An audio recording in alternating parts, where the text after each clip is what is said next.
Hey everyone, welcome to Take 5. I think this is episode 28 now of Take 5. And this week we're thinking and talking about how you get people to come to your events. How do you use this fabulous opportunity of being in the room with people and trying to fill rooms with people to get to know them better, quicker. And there is no way in my mind of getting to know people better and faster than actually having you in the room with them. It just offers the ideal opportunity of you to get to know them and them to get to see and know you firsthand. But filling those rooms isn't always easy, and that's what we're talking about this week. And on the previous days, I've talked to you about touch points, yesterday in particular, allowing a long enough lead-in time to be able to have enough customer touch points. And those touch points could be all sorts of things. And at another time, I'll go into what they might be. But whatever the touch point is, you need to be able to resonate with them and have words and phrases that they understand and that they feel, that they recognise in themselves about whatever it is that you're offering them. So in order for you to do that, one of your best ways to do it is to use your story. Use elements of your story, or if you haven't used your product directly yourself, maybe it's not a service that you provide, but maybe it's a product, a pure thing, then use the story of other people who have successfully got the result that your customer wants from your product or service. But in the main, using your own story or somebody else's will help you to engage people far more quickly. That little story that you tell will resonate with some of the people listening. So for me, you'll have seen me use lots of different stories in order to engage people. They were the stories about having a father-in-law, moving to Scotland to be close to my father-in-law, who used to always say to me, there were two types of people, the Scots and those that wished they were.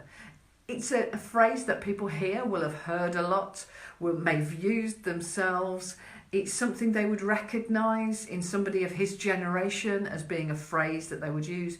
So it makes that sort of connection. So whilst I don't have family here, and I didn't have that to be able to promote it by, and I didn't have my family here to be able to go around and tell people about me, I'd got a story. I'd got a small story that linked me to this area, to them, that sort of explained in a quirky way why we'd moved here. One, I'd got a father-in-law here, so that sort of made sense. And two, you know, that humour and all of those things start to build those connections, to let them know that, yes, I'm going to teach them things. Yes, I want to work with them. And my boot camp or whatever it is that I'm trying to get them to come to will be great for them. But rather than me telling them how I'm going to do it, I'm demonstrating straight away with that story. The fact that we have things in common, the fact that, I moved here because of the values and wanting to work with these people who are so can-do in this environment. All of these sorts of things, they build resonance.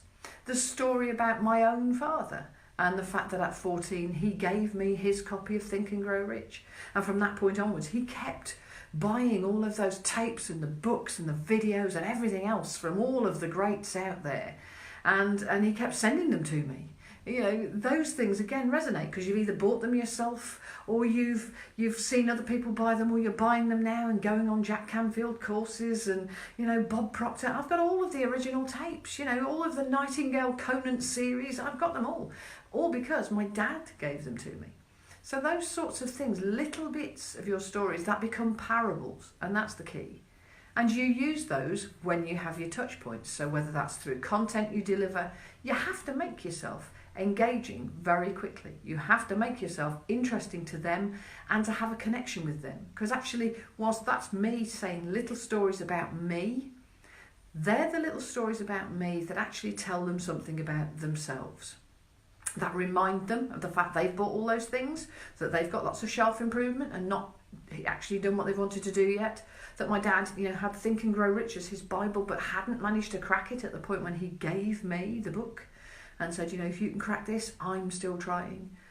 They're bits of my story, yes, but when I'm talking about me, I'm actually telling them something that's useful to them. So parables from your story or example stories from clients that you've had already. You don't have to use names. You can amalgamate them together into one composite person. As long as it's true, it doesn't need to be accurate.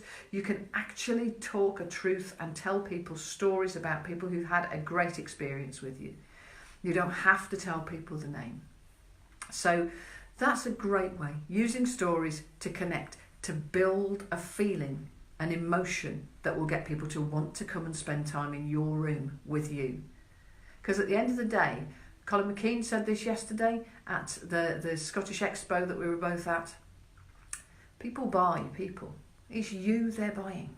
So put some of you out there to get them into your event. It's not just about the event. That's Take 5 for today. Thank you very much for being with me. I'll see you all again tomorrow. Bye-bye.